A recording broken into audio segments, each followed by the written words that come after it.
म्हणतात वेदमार्गे मुनी गेले त्याची मार्गे चालेलो. वेदाचं अनुसरण मुनींनी केलं. अर्थात हे व्यास महर्षी शंकराचार्य हे मुनीच आहे. मननात मुनी ही इति उच्यते. जे मनन करतात, मनन करणं हा ज्यांचा स्वभाव असतो त्यांना मुनी म्हणतात.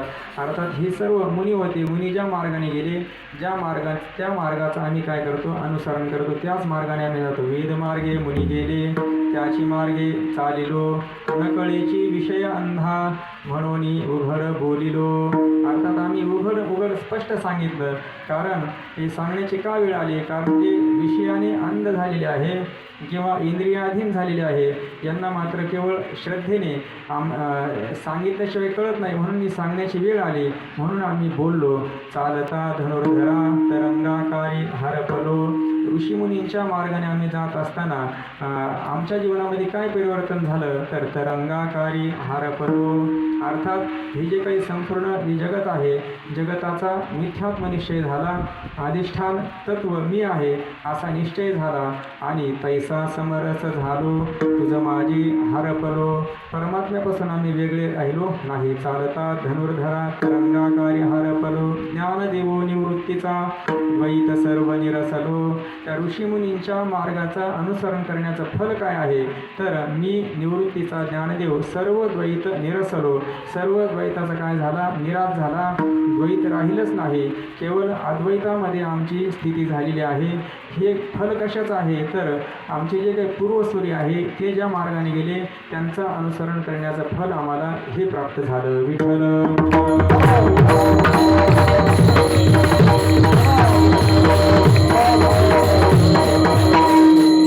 ज्ञानेश्वर महाराज ऋषीमुनींनी जो मार्ग दाखवला त्या मार्गाचं अनुसरण करत असेल तर मग आपण कोणाच्या मार्गाचं अनुसरण करावं. अर्थात ज्ञानेश्वर महाराज ज्या मार्गाने गेले त्याच मार्गाचं आपण अनुसरण करावं. म्हणजे डोळे झाकून कोणत्याही प्रकारचा विचार न करता ज्ञानेश्वर महाराज जे सांगतील, तुकाराम महाराज जे सांगतील, निळोबराय नाथ महाराज जे सांगतील त्या मार्गाचं आपण डोळे झाकून काय करावं, अनुसरण करावं. कारण हा संतांनी दाखवलेला जो मार्ग आहे वेद प्रणित आहे, वेद प्रतिपाद्य असा हा मार्ग आहे. हा काही किंवा जसं एखाद्या झाडावर बांडगुळ निघतं, त्याला काही आधार नसतो, काही नसतो, पण त्या अर्थात असा बांडगुळासारखा असा काही हा संप्रदाय नाही. ज्ञानेश्वर महाराजांची जो काही आपला संप्रदाय आहे हा अनादी आहे. आदिनाथ गुरु सकळ सिद्धांचा मच्छिंद्र तयाचा मुख्य शिष्य ज्ञानोबरायांपर्यंत आलेली ही परंपरा आदिनाथापासून भगवान शंकरापासून आलेली आहे. अर्थात अनादी आपला हा संप्रदाय आहे आणि त्यांनी दाखवलेला मार्ग हा त्या मार्गाचं आपण अनुसरण करावं. म्हणून जगद्गुरु तुकोबराय या पहिल्या चरणातून म्हणतात की पुढे गेले त्यांचा शोधित मार्ग. पुढे गेले म्हणजे जे भगवत पूजेवर शंकराचार्य, व्यास महर्षी, अनेक ऋषीमुनी तपस्या करून त्या परमात्मा स्वरूपाला प्राप्त झाले. त्यांनी ज्या मार्गाचं अनुसरण केलं त्या मार्गाचा मी काय करतो, शोध करतो आणि त्या मार्गाने सर्वांनी काय करावं, शोधन करावं. पुढे गेले त्यांचा शोधित मार्ग. त्या पुढे गेलेले जे संत आहे ते ज्या मार्गाने गेले त्या मार्गाचा आपण शोध करत आपण काय करावं, चला जाऊ माग घेता. चला आपण त्यांचा माग घेऊ, शोध घेऊ. ते ज्या वाटेने गेले त्या वाटेचा आपण शोध घेऊ. जगद्गुरु तुकोबाराय म्हणतात की केवळ मी एकटा जाणार नाही, आपल्या सर्वांना घेऊन चालवेल. अर्थात सर्व समावेशकता तुकोबारायांची यातून दिसते. मी एकटाच त्या स्वरूपाला प्राप्त होईल, तो आनंद होईल असं नाही. तर जगद्गुरु तुकोबाराय म्हणतात मी ह्या आनंदाचं सेवन करतो ना, तर हा आनंद सर्वांना प्राप्त व्हावा. सेवितो हा रस, सेवितो हा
तो वाढतो.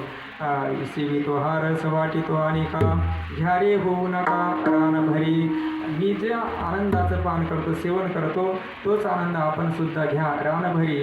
म्हणजे इतरत्र विषयांच्या रानामध्ये भरकटत ठेवू नका. तुका म्हणे खातो आनंदाचे लाडू, नका तरफडू घ्या रे तुम्ही. मी आनंदाचे लाडू खातो, आपण सुद्धा ते आनंदाचे लाडू खावे. इतर दुसरे दुःखाचे लाडू खात बसू नये. विठ्ठल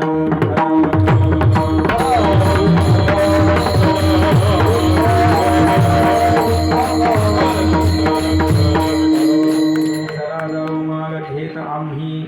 म्हणजे आम्ही शब्द बहुवचनी आहे. म्हणजे तुम्ही आपण सर्व आपण ह्या संत ज्या मार्गाने गेले त्या मार्गाचा शोध करू आणि त्या मार्गाचा शोध लागला असता आपल्याला त्या मार्गाने चालता येईल, त्या मार्गाने जाता येईल. विठ्ठल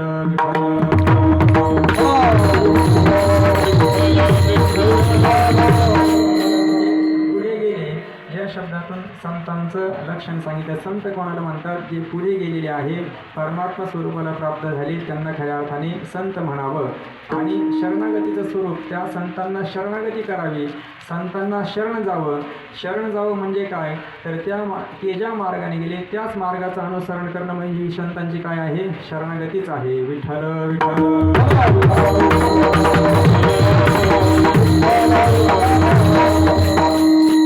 आता आपण पाहिल्याप्रमाणे ज्ञानोबराय वेद ऋषी प्रणित मार्गाने गेले, त्या मार्गाचं आपण अनुसरण करावं. मग आता आणखीन कोणत्या मार्गाने संत गेले? तर त्या मार्गाचं आपण अनुगमन केल्यानंतर आपल्याला परमात्मा लाभ होईल, परमात्मा प्राप्ती होईल. मग संत कोणत्या मार्गाने गेले? संतांनी अत्यंत सोपा मार्ग सांगितला आपल्याला.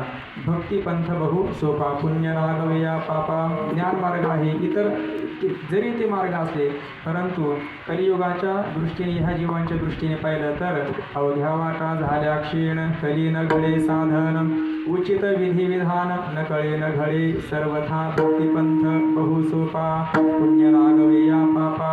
येणे जाणे खेपा, येणेचे एके खंडती. सर्वात सोपा पंथ म्हणजे कोणता आहे? भक्तिपंथ आहे.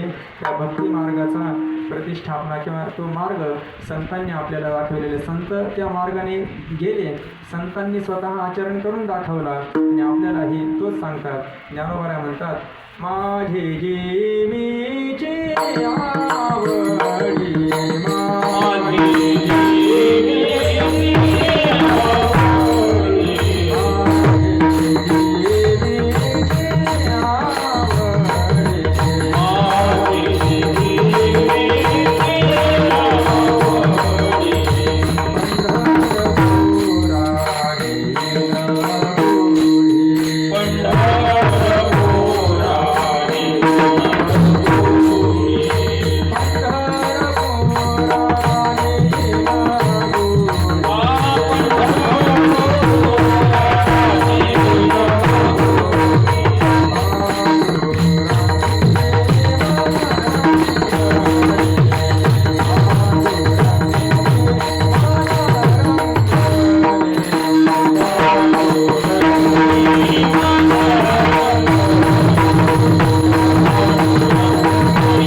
आवडी पंढरपुराने नगुढी. ज्ञानोबराय म्हणतात की पंढरीला ज्यावेळेस आषाढी वारी निघते पांडुरंगाकडे, त्यावेळेस स्वतः ज्ञानोबराय आपल्या खांद्यावर पताका घेतात. गुढी म्हणजे पताका. माझी जीवीची आवडी, आणि केवळ विधी म्हणून मी जात नाही तर माझी आवड आहे म्हणून मी जातो. माझी जीवीची आवडी पंढरपुराने नगुढी, पांडुरंगी मन रंगले, गोविंदाचे गुणी वेधले. अर्थात संतांनी स्वतः त्या मार्गाचं अनुसरण केलं, आचरण करून दाखवला. कोणत्याही प्रकारचं त्यांना कर्तव्य नसताना, परंतु का त्यांनी केलं? तर आम्हाला तो मार्ग दिसावा किंवा त्या मार्गाने आपण चालावं. मार्गी अंधा सरिसा, पुढे देखणाही चाले जैसा, अज्ञाना प्रकटावा धर्म तैसा आचरोनी. ज्ञानोबराय म्हणतात की आम्ही किंवा संत महात्मे त्यांना कोणत्याही प्रकारचं कर्तव्य नसताना ते त्या मार्गाचं अनुसरण का करतात? तर ज्ञानोबरायच त्याचं उत्तर देतात की मार्गी अंधा सरिसा. एखादा आंधळा मनुष्य आहे तर आंधळा मनुष्य चालायला लागला तर त्या आंधळाच्या पुढे डोळस पाहिजे आणि डोळस चालला तर तो आंधळा व्यवस्थित आपल्या घरापर्यंत आपल्या गंतव्यस्थानापर्यंत पोहोचू शकतो. जर डोळस नसेल, आंधळ्याच्या पुढे आंधळाच असेल तर तो कोणत्या तरी खड्ड्यात जाऊन पडेल. आंधळ्याचे काठी लागले आंधळे घात एके वेळे मागे पुढे, दोन्हीही आंधळे आहे. आंधळ्या माणसाने आंधळ्या माणसाचंच अनुसरण केलं, त्याच्या पाठीमागे गेला तर त्याचा घात होईल. म्हणजे आंधळ्या माणसाने डोळस माणसाचा काय घेतला पाहिजे, आश्रय घेतला पाहिजे, त्याच्या पाठीमागे गेलं पाहिजे. मार्गी अंधा सरिसा पुढे देखणा हे चाले जायचा. पुढे देखणा म्हणजे डोळस मनुष्य चालतो आणि कशासाठी तर तसा अर्थात डोळस म्हणजे इथला डोळस हा ज्ञानी आहे, अज्ञानी हा आंधळा आहे. अर्थात त्या अज्ञानी पुरुषाने ज्ञानी पुरुषाच्या पाठीमागे जावं. अज्ञाना प्रकटावा धर्मो तैसा आचरोनी, अर्थात अज्ञानी पुरुषांना त्याचं ज्ञान व्हावं यासाठी ते ज्ञानी पुरुष कर्तव्य नसताना स्वतः तैसे संत जगी क्रिया करुणी दाविती अंगी, स्वतः ते क्रिया करून दाखवतात, आचरण करून दाखवतात. विठ्ठल विठ्ठल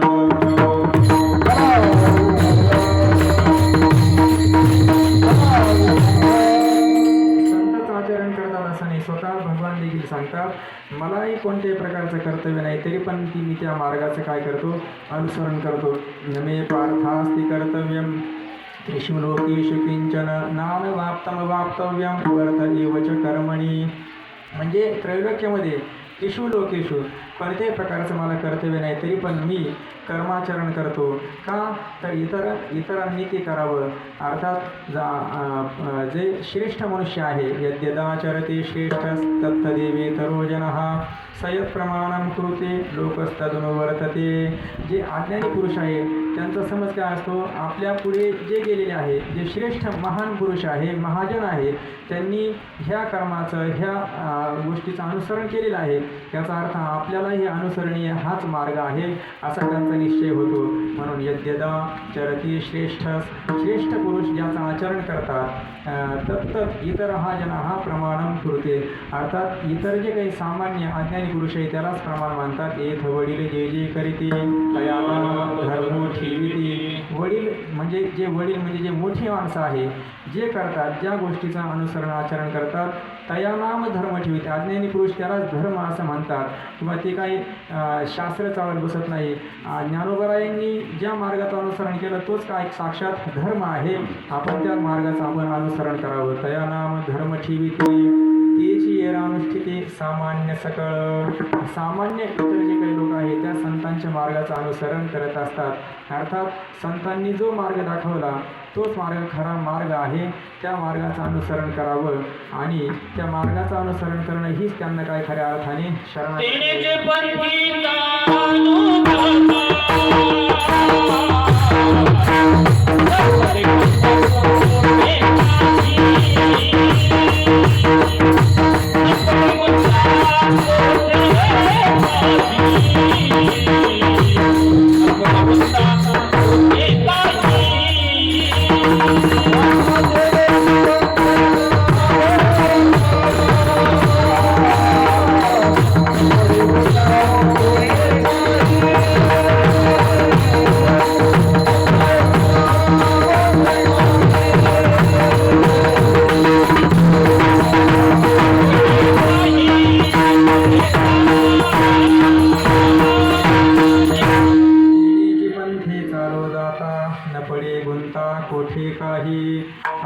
संतांनी प्रतिपादन केलेल्या मार्गाचंच आपण अनुसरण केलं तर कोणत्याही प्रकारचा अडथळा आपल्याला प्राप्त होऊ शकत नाही.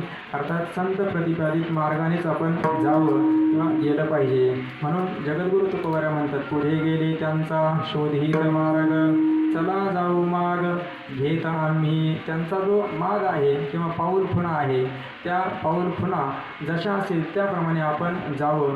अर्थात त्यांना सोडून इतर दुसऱ्या मार्गाचं अनुसरण करू नये.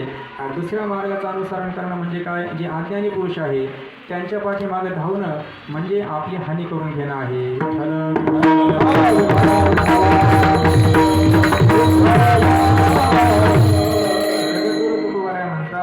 समोर चाललेला मनुष्य आहे, आपण डोळे झाकून त्याच्याकडे जाऊ नये.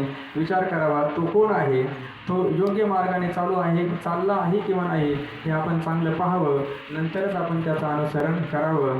जगद्गुरु तुकोबाराय म्हणतात, पंथ पुढीलासी चालता न कळे, मागीलांनी डोळे उघडावे. पुढीलांसी पंथ चालता न कळे, जो पुढे आहे परंतु जर त्याला त्या पंथाचं मार्गाचं ज्ञान नसेल तर मागच्या माणसांनी काय सावध राहिलं पाहिजे, त्याने आपले डोळे उघडले पाहिजे, अर्थात सावध झालं पाहिजे की याच्या पाठीमागे गेलं नाही पाहिजे. त्याच्या पाठीमागे गेल्यानंतर आपली काय हानीच आहे. म्हणून जगद्गुरु तुकोबाराय बाळपिढीमध्ये म्हणतात, पंथ पुढीलासी चालता न कळे, मागील अन्य डोळे उघडावे. म्हणजे ज्यांना पंथ कळत नाही, मार्गाचं ज्ञान नसतं, असे कोण आहे? पंथ जे चुकले आपले मतीचे, तया मागे त्यांचे तिची हाल. आपल्या बुद्धीने आपल्या मनाने आपला पंथ निवडतात. पंथ जे चुकले, पंथ ते चुकले. कोण चुकले? आपले मतीचे, म्हणजे आपल्या मनाच्या मार्गाने जे गेले, मनोमार्गे गेला तो येथे मुकला. अर्थात आपल्या मनानेच मनोकल्पित मार्गाने जाऊन त्या मार्गाचं अनुसरण करून त्यांनी आपल्या जीवनाची काय केली, खऱ्या अर्थाने हानी करून घेतलेली आहे. तया मागे त्यांची तिची हाल. बरं, त्यांची हानी होते असं नाही, त्यांच्या पाठीमागे जे गेले श्रद्धा ठेवून त्यांची सुद्धा काय होते, हानीच होते.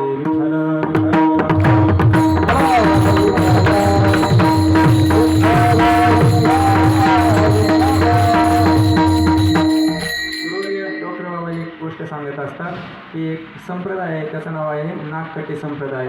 नागकटी म्हणजे एक मनुष्याचं नाक कापलं गेलं, काही कारणाने कापलं गेलं.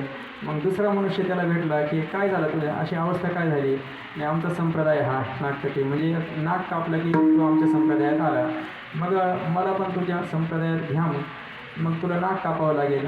नाक कापलं. आणि का नाक कापायचं त्याला सांगितलं की नाक कापल्यानंतर देव भेटतो असं त्याने सांगितलं. त्याने श्रद्धा ठेवली. मग आता देव तर पाहिजे, श्रद्धा होती, मग त्याचं अनुसरण केलं, नाक कापलं.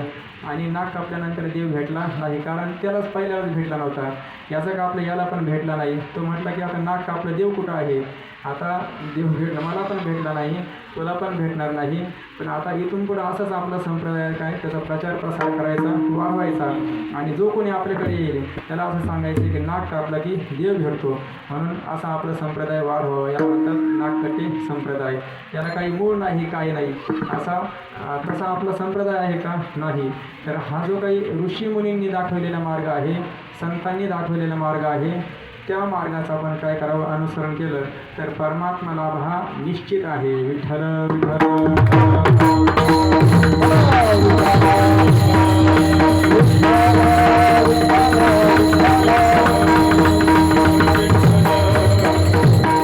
असे जे पुढे गेलेले संत आहे, परमात्मा स्वरूपाला प्राप्त झालेले आहे, त्या संतांना आपण वंदन करू, त्यांचे उष्टावळीचं सेवन करू आणि आपलं जे काही पूर्वकर्म आहे त्याची होळी करू. हे अभंगाच्या द्वितीय चरणातून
पूर्वकर्मा होळी करुनिया.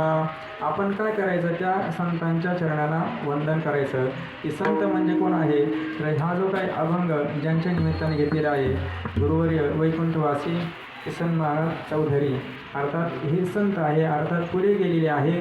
आपण काय करायचं, त्यांनी ज्या मार्गाचं अनुसरण केलं, त्यांनी कोणत्या मार्गाचं अनुसरण केलं, वारकरी संप्रदायाची जी काही प्रचार प्रसार आहे किंवा साधना आहे किंवा जे काही पारायण आहे, नित्यनेम आहे, वारकरी नित्यनेम, नामस्मरण, कीर्तन, भजन, परंपरा, ह्या मार्गाचं अनुसरण केलं. त्याच मार्गाचं आपण काय करावं, अनुसरण करावं आणि अर्थात त्याचा शोध करावा. त्या मार्गाने आपण जावं आणि आपण नेहमी त्यांना काय करावं, वंदन करावं. वंदू चरणरज, त्यांच्या चरणरजाला वंदन करावं. चरणरज वंदन करायचे म्हणजे काय, चरण शब्दाचा अर्थ स्वरूप असा पण होतं किंवा त्याचा ज्ञान असा अर्थ. तर त्यांच्या चरणाला स्थूल रूपाने त्यांच्या चरणाला वंदन करायचं. नमस्कार केला तर आपल्या अंतकरणाची शुद्धी, निर्मलता होऊन आपल्या अंतकरणात ज्ञान होईल. विठ्ठल विठ्ठल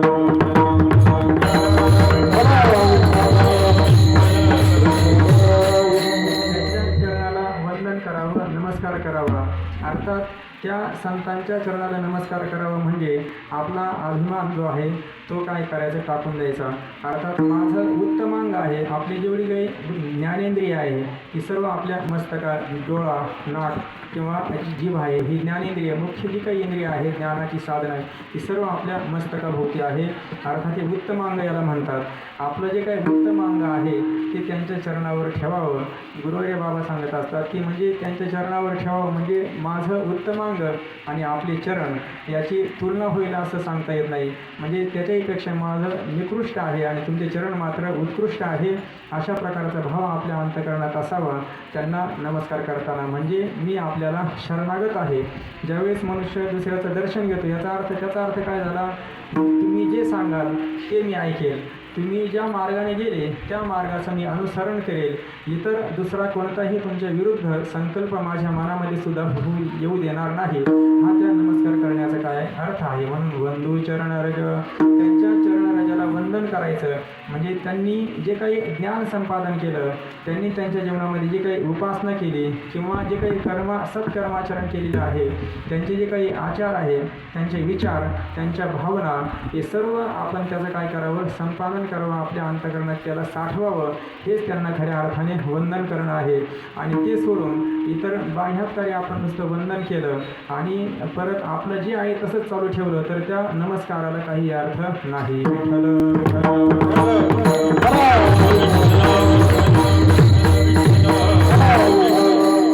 त्यांच्या चरणरजाला वंदन करावं.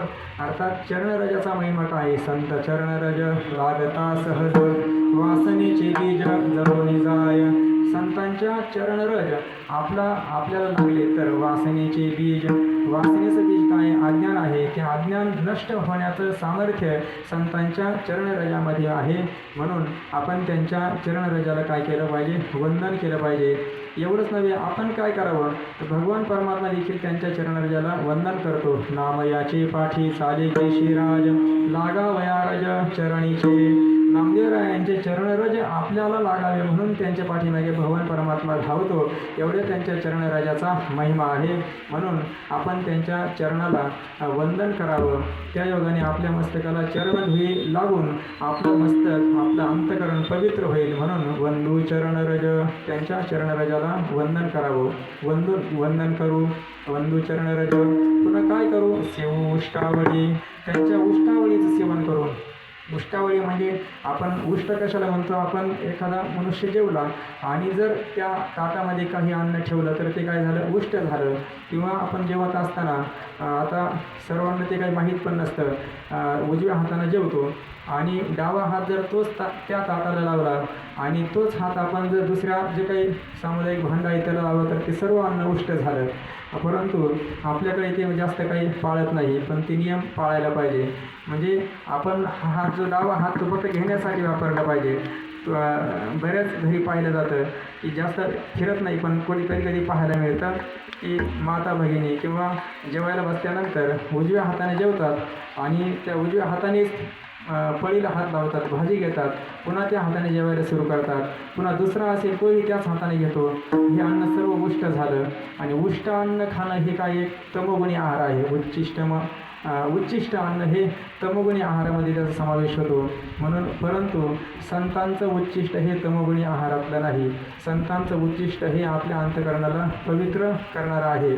म्हणून तुकोबराय म्हणतात, सेवू उष्टावळी, त्यांच्या उष्टावळीचं आपण सेवन करावं. उष्टावळी सेवन करावं केवळ हा वाच्यार्थ आहे एवढंच नाही, तर लक्षार्थ म्हणजे त्यांची उष्टावळी गुरुरे बाबा सांगत असतात. त्यांच्या 2 ओठातून बाहेर निघालेलं जेवढं काही शब्दरूपाने जे वाङ्मय आहे ते सर्व त्यांचं काय आहे, उच्चिष्ट आहे किंवा व्यासोच्छिष्ट जगत्रय, म्हणजे संपूर्ण हे व्यासांचं उच्चिष्ट आहे. तसं ज्ञानोबरायांच्या मुखातून ज्ञानेश्वरी बाहेर पडली तर ही ज्ञानोबरायांचे हे काय उच्चिष्ट आहे. जगद्गुरु तुकोबरायांची गाथा ही त्यांचं काय आहे, उच्चिष्ट आहे. एकनाथी भागवत हे काय नाथ महाराजांचं उच्चिष्ट आहे. अर्थात त्याचं आपण काय करावं, सेवन करावं. म्हणजे त्याचे पारायण, त्याचं जे काही पारायण, त्या अर्थाचं चिंतन, पुन्हा त्याचं अनुष्ठान, पुन्हा अर्थरूपतेपर्यंत आपण प्राप्त होणं, अर्थरूपता संपादन करण्यापर्यंत त्याचे सेवन करणं, हे खरं काय आहे, त्यांच्या उष्टावळीचं सेवन आहे. विठ्ठल विठ्ठल.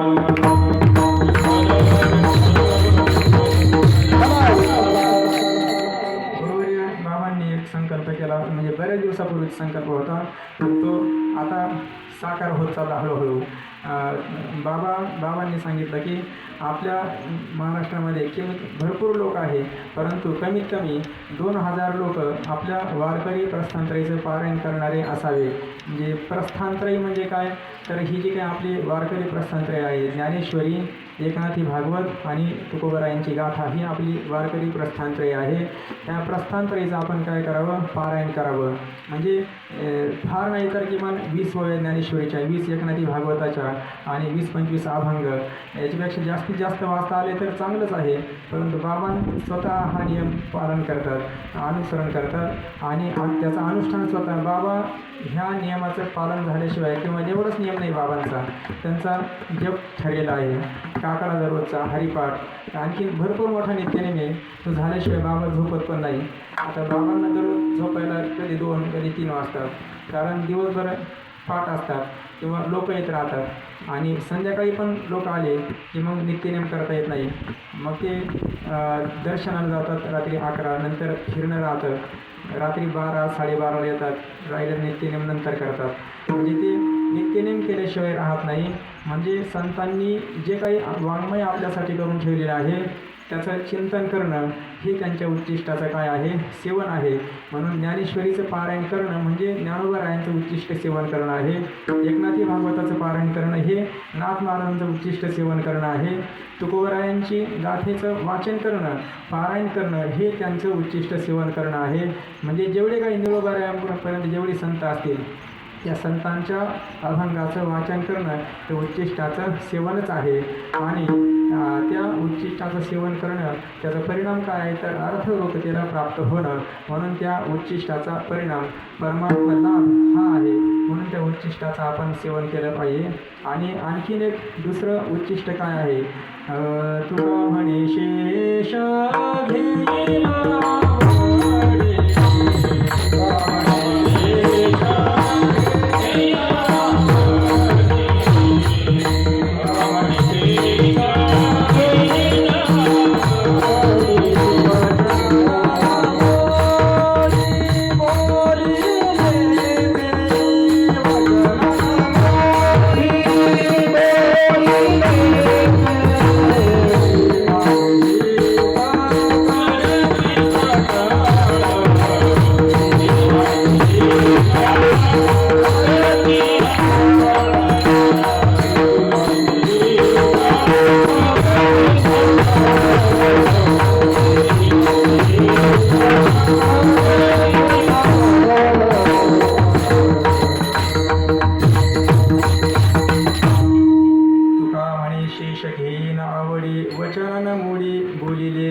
म्हणजे अवशिष्ट राहिलेलं जे आहे त्याचं सेवन करेल, घेईन. अर्थात काय घेईल, तर वचन न मोडी बोलिले ते त्यांनी जे वचन बोललेलं आहे त्या वचनाचं उल्लंघन करणार नाही, त्या आज्ञेचं मी पालन करेल, आज्ञेचं उल्लंघन करणार नाही. त्यांनी सांगितलं, जे सांगितलं त्यांनी सांगितलं नामस्मरण करा, तर मी काय करीन, नामस्मरण करीन. तुम्ही असत मार्गाने जाऊ नका, तर मी असत मार्गाने जाणार नाही, सन्मार्गानेच जाईल. संत किंवा वेदाने जो मार्ग सांगितला तोच मार्ग संतांनी सांगितला, त्याच मार्गाचं मी अनुसरण करील. हे त्यांच्या वचनाचं उल्लंघन न करणं आहे. अर्थात शेष घेण्यावर वचन न मोडी बोलिले ते तेची माझे हित करीती सकळ जेणे हा गोपाळ कृपा करी. अर्थात संतांचं उच्चिष्ट सेवन करावं. याचं उदाहरण मैपती बाबांनी जे काही तुकोबरायांचं चरित्र लिहिलेलं आहे, पहिला अध्याय, त्याच्यामध्ये एक नाभाजी नावाचे भक्त होते. त्या नाभाजी नावाच्या भक्तांनी संतांचं उच्चिष्ट सेवन केलं. त्याचा परिणाम त्यांना काय ज्ञान झालं त्याच्याविषयी थोडंसं चरित्र आलेलं ते आपण पाहू. विठ्ठल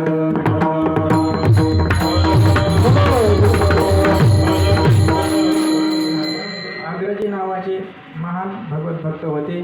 त्यांना भगवान परमात्म्याचा सगुण साक्षात्कार होता. नवविधा भक्ती केवळ एक नाही तर 9 प्रकारची भक्ती त्यांच्याजवळ होती, त्यांच्या जीवनात होती. असे नवविधा भक्तीने संपन्न, भगवत साक्षात्कार संपन्न असे जे काही अग्रजी भक्त होते त्यांना अर्थात सगुण साक्षात्कारी असे आणि पुन्हा निर्गुणाचंही ज्ञान, असे सगुण आणि निर्गुणाचं ज्ञान संपन्न असे अग्रजी भक्त होते. आणि ते अग्रजी भक्त त्यांच्या देशामध्ये ज्यावेळेस दुष्काळ पडला, म्हणजे खायला अन्नसुद्धा राहिलं नाही, आईने बाळाला पोटभर अन्न द्यावं, पोटभर नाही थोडंसं एक कणसुद्धा देऊ शकत नव्हती, अशी अवस्था प्राप्त झाली.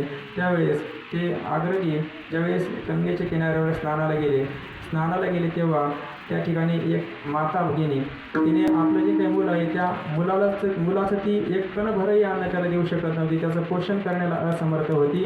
मग तिने ते मूल त्या गंगेच्या तीरावर आणलं, त्याला सोडून दिलं. खेळायच्या नादी लागल्यानंतर ती चुकून त्याला निघून गेली आणि ते मूल तिथं आक्रोश करू लागलं, रडू लागलं.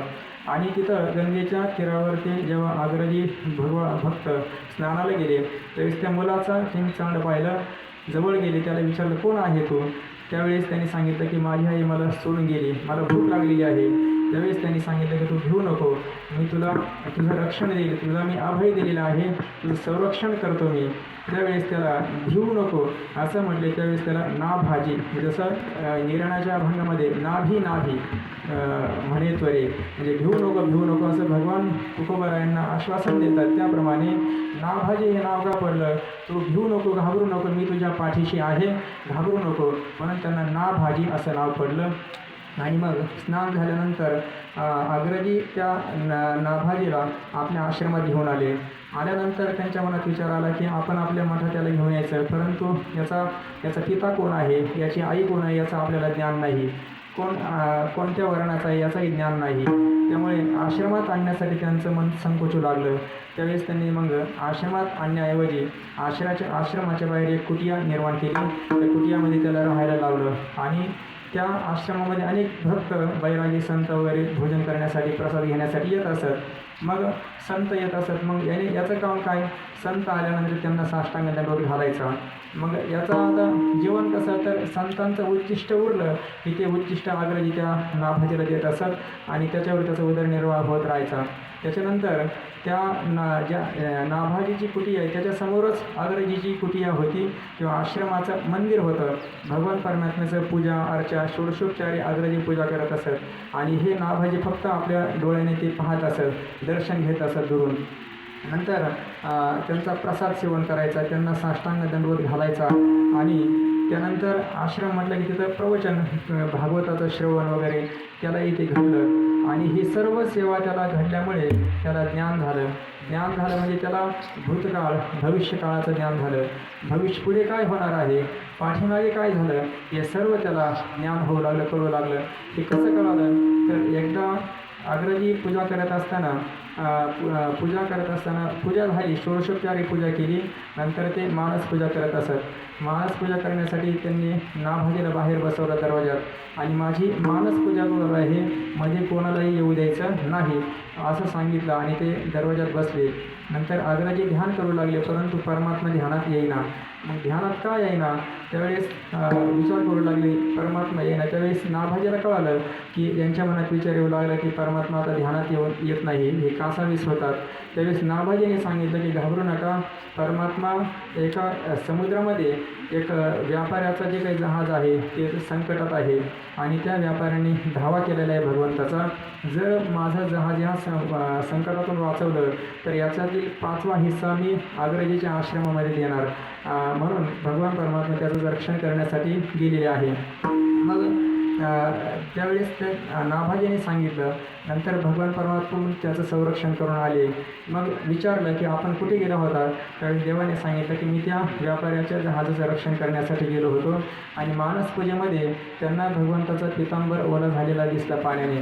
म्हणजे त्यांना मग विचारलं की हे कसं कळालं तुला नाभाजी, की भगवान परमात्मा मी एवढी पूजा करतो, भक्ती करतो, तरी पण मला मात्र असं होत नाही, कळालं नाही, ज्ञान होत नाही, तुला कसं कळालं. त्यावेळेस आपल्याच कृपेने, आपल्या प्रसादाने मला हे कळालं. संतांचं उच्चिष्ट सेवन केलं मी, आपली सेवा घडली, नमस्कार घडलं, वंदू चरणरज नमस्कारही घडला, पुन्हा उच्चिष्ट सेवू, उष्टावळी सेवू याचंही सेवन घडलं. आणि आपल्या चिंतन, अंतरंग चिंतन किंवा भागवताचं श्रवण मला घडलं, भगवत चिंतन श्रवण करायला मिळालं. हे सर्वांचा परिपाक मला हे भविष्यातलं किंवा दूर असलेले जे काही वस्तूंचं जे काही ज्ञान आहे ते मला झालेलं आहे आपल्या कृपेने. अर्थात संतांच्या उच्चिष्ट सेवन केल्यामुळे त्याचा परिणाम काय झाला, नाभाजीला भूत भविष्याचं ज्ञान झालं. आणि असे जे काही नाभाजी आहे मग त्यांनी संत चरित्र वगैरे ग्वाल्हेर म्हणजे हिंदी भाषेमध्ये लिहिली आणि त्यानुसारच महिपती बाबांनी मग ही जे काही चरित्र निर्माण केलेले संतांचे चरित्र आहे. म्हणजे जे काही संतांचे चरित्र पहिल्यांदा लिहिले ते नाभाजींनी हिंदी भाषेमध्ये लिहिले आणि त्याच आधारावर महिपती बाबांनी चरित्र लिहिलेले आहे. मग भक्त तर पूर्वी होऊन गेले, पुढे होणारे ह्या सर्व संतांची भक्तांची चरित्र नाभाजींनी लिहून ठेवली. हे ज्ञान का झालं तर संतांच्या कृपेने झालं. आणि ते नाभाजींनी तरी का लिहिलं, त्यावेळेस अग्रजींनी सांगितलं आता तुला भूत भविष्याचं ज्ञान आहे ना, तर भूतकाळामध्ये झालेले भक्त किंवा भविष्यकाळामध्ये होणारे भक्त आहे ते सर्वांची चरित्र काय तर लिही, वानावे ऐकावे तिची सदा. म्हणून त्या संतांचं चरित्र त्यांनी चरित्र लिहिलं आणि त्या आधारावर महिपती बाबांनी चरित्र लिहिलं. म्हणजे त्यांना एवढा मोठा अधिकार का प्राप्त झाला तर संतांच्या चरणरजाला वंदन केलं, संतांच्या उच्चिष्टाचं सेवन केलं. म्हणून जगद्गुरु तुकोबाराय म्हणतात वंदू चरणरज सेवष्टावळी. आणि त्याचा परिणाम पूर्वकर्मा होळी करुणिया. आपले जे काही पूर्वकर्म आहे, संचित कर्म आहे, याची पूर्णतः होळी म्हणजे त्या पूर्वकर्माचे कर्माला नष्ट करून टाकायचं, संचित कर्म नष्ट करून टाकायचं, प्रारब्ध कर्म भोगून संपवायचं आणि क्रियमान कर्माचा असंगत्व या बोधाने लेप लागू द्यायचा नाही. अशा प्रकारे आपलं जे काही जीवनमुक्तावस्थेला प्राप्त होऊन कमळ ज्याप्रमाणे पाण्यामध्ये राहतं पण पाण्याचा स्पर्श त्याला होत नाही, त्याप्रमाणे आपलं जीवन असावं. पूर्वकर्मा होळी करुणिया विठ्ठल विठ्ठल विठ्ठल. आणखीन जगद्गुरु तुकोबाराय म्हणतात काय करू तर वंदू चरण अमुप हे गाठी बांधू भांडवल अनाथा विठ्ठल आम्हा जोगा. अमुप आणखीन त्या परमात्मा प्राप्तीसाठी काय साधन आहे तिसऱ्या चरणामध्ये म्हणतात अमुप हे गाठी बांधू भांडवल. म्हणजे जे काही विठ्ठल रूपी जे काही भांडवल आहे त्याला कोणत्याही प्रकारची मर्यादा नाही, अमाप आहे, त्याचं मोजमाप करता येत नाही. अमुप हे गाठी आमच्या पदरी ते बांधू अर्थात त्याचा संचय करू, त्या परमात्म्याला आम्ही आपण आपल्या अंतकरणात साठवावं. अमुप हे गाठी बांधू भांडवल अनाथा विठ्ठल आम्हा जोगा. आम्हा अनाथा विठ्ठल, आम्हा अनाथांना, अनाथ अशा भक्तांना जोगा म्हणजे योग्य अनुरूप असा जो विठ्ठल आहे हेच कोणी भांडवल आहे ते आपण आपल्या अंतकरणात साठवावं. आणि त्या परमात्म्याला साठवल्यानंतर तुका म्हणे देह भैला विठ्ठले काम क्रोधे केले घररिजे. त्याला साठवलं की इतर विकार राहत नाही, म्हणून त्या परमात्म्याला आपण आपल्या अंतकरणात साठवावं. हे सुद्धा काय त्या परमात्म्याच्या प्राप्तीचं साधन आहे. विठ्ठल विठ्ठल.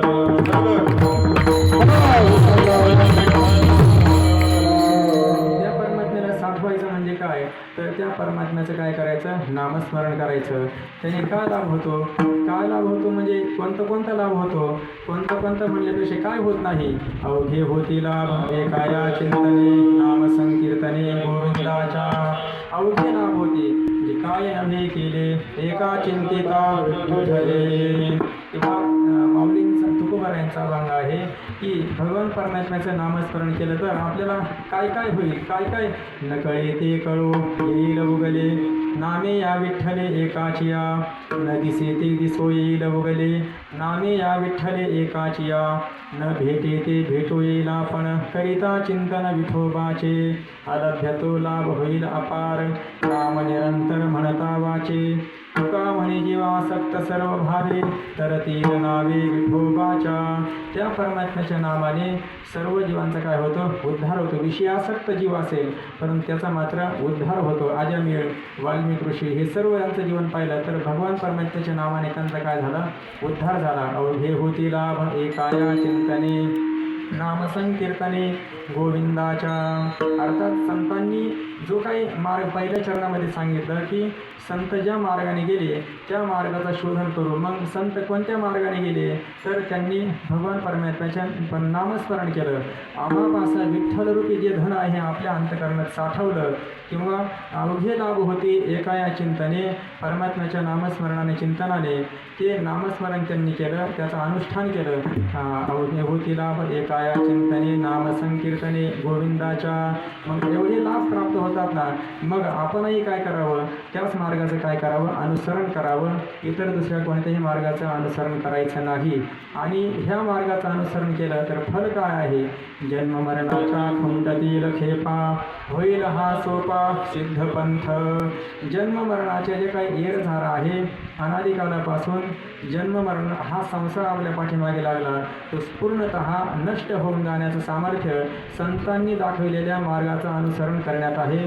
म्हणून जन्म मरणाच्या खुंटतील खेपा, ह्या खेपा नाहीशा होतील आणि होईल हा सोपा सिद्ध पंथ.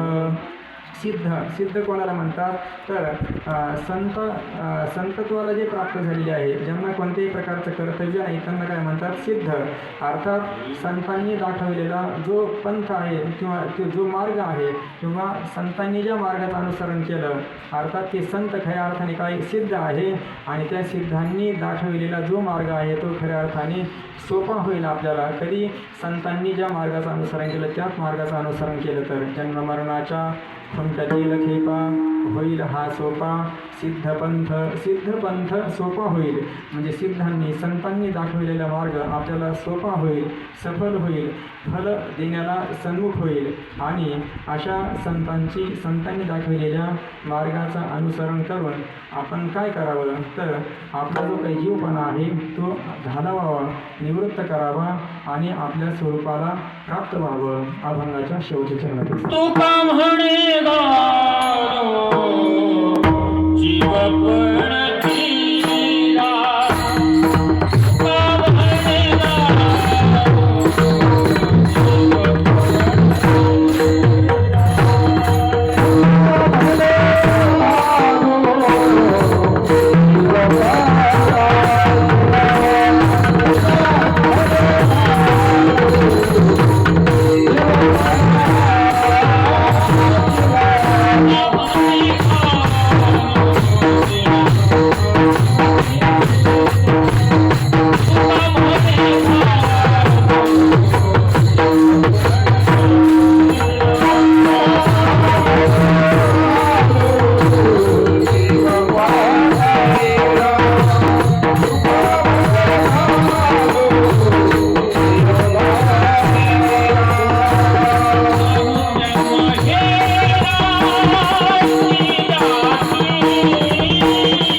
जाऊ त्या माहेरा निजाचिया.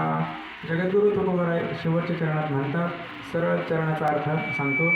तुका म्हणे घालू जीवपणा चिरा. जीवपणावर आम्ही चिरा घालू. चिरा घालणे हा वाक्प्रचार आहे. चिरा म्हणजे मोठा दगड. जीवपणावर मोठा दगड. जसा मोठा दगड पायावर पडला तर पायाचा काय होतो, म्हणजे जखम होते, किंवा त्याप्रमाणे जीवपणावर चिरा घालू म्हणजे जीवपणा आम्ही नष्ट करू, जीवपणा बाधित करू, मिथ्या करू. आणि जाऊ त्या माहेरा निजाचिया. जीवपणा बाधित किंवा नष्ट झाल्याशिवाय आत्मस्वरूपाला, परमात्मा स्वरूपाला प्राप्त होता येत नाही. म्हणून त्या निजाच्या माहेरा जाऊ, अर्थात आपलं जे काही परमात्मरूपी माहेर आहे त्याला जाऊ. आणि वंदू चरणरज शिवोष्टावळी पूर्वकर्मा होळी करुणिया. निजाच्या माहेरला जायचं म्हणजे साधन काय आहे, तर पुढे गेले त्यांचा शोधित मार्ग. चला जाऊ माग घेता मी. पुन्हा आणखीन काय करायचं त्या माहेराला जाण्यासाठी. वंदू चरणरज शिवोष्टावळी पूर्वकर्मा होळी करुणिया. अजून काय, अमुप हे गाठी बांधू भांडवल अनाथा विठ्ठल आम्हा जोगा. हे सर्व साधन संभार आपण एकत्रित करून त्याचं अनुष्ठान करून त्या निजाच्या माहेराला जायचं. आणि ते साधन कसं आहे, किती लाभ देणार आहे. अवघे लाभ एकाया चिंतने नाम संकीर्तने गोविंदाच्या. जन्ममरणाच्या कुंटतील खेपा होईल हा सोपा. सिद्धपंथ अनिष्टाची निवृत्ती फल झालं आणि इष्टाची प्राप्ती. जाऊ त्या माहेरा निजाचिया, किंवा जीवपणा चिरा घालू, नष्ट करू, अर्थात जीवाची निवृत्ती, जीव बाधित करू आणि परमात्मा स्वरूपाला प्राप्त होऊ. अशा प्रकारे जे काही झालेली सेवा आहे, गुरुवर्य डॉक्टर बाबांच्या कृपेने, आज्ञेने इथं करण्याचा प्रयत्न केला. आणि ज्यांच्या निमित्ताने ही सेवा आहे ते सुद्धा महान वारकरी आहे, संत आहे. म्हणून त्यांची सेवा करण्यासाठी त्यांचं अनुसरण आपण करावं. ते ज्या मार्गाने गेले त्याच मार्गाचं आपण अनुसरण करावं. यासाठी जगद्गुरु तुकोबारायांचा अभंग 6 चरणाचा घेतला. झालेली जेवढी काही बुडकी तोडकी सेवा करण्याचा प्रयत्न केला. करविली तैसी केली कटकट वाकडी की नीट देव जाणे. कोणा कारणे हे झाले से निर्माण देवाचे कारण देव जाणे. तुका म्हणे मी तो अभिमाना वेगळा धारुणी गोपाळा भार असे. झालेली सेवा ही जगद्गुरु तुकोबराय ज्ञानेश्वर महाराज, गुरुवर्य किसन महाराज, वैकुंठवासी किसन महाराज चौधरी यांच्याही चरणी समर्पित करूया. आणि जे काही बोललो असेल हे सर्व गुरुवर्य बाबांचे शब्द आहे. त्यांच्याकडे राहून जेवढं काही श्रवण करण्याचा योग आला तेच आपल्यासमोर मांडण्याचा प्रयत्न केलेला आहे. आणि जे काही चुकीचं असेल तर ते आपल्या बुद्धीचे दोष आहे, क्षमा करावी. आणि जेवढे काही शब्द आहे हे शब्द फक्त खऱ्या अर्थाने ओठामध्ये आहे.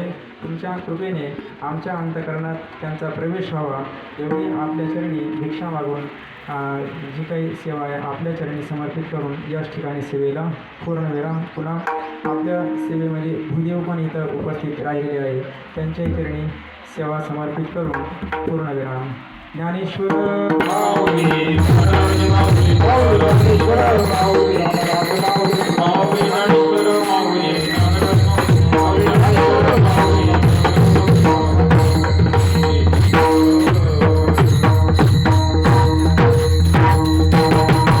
गुरुवर्य बाबांना काही येतात.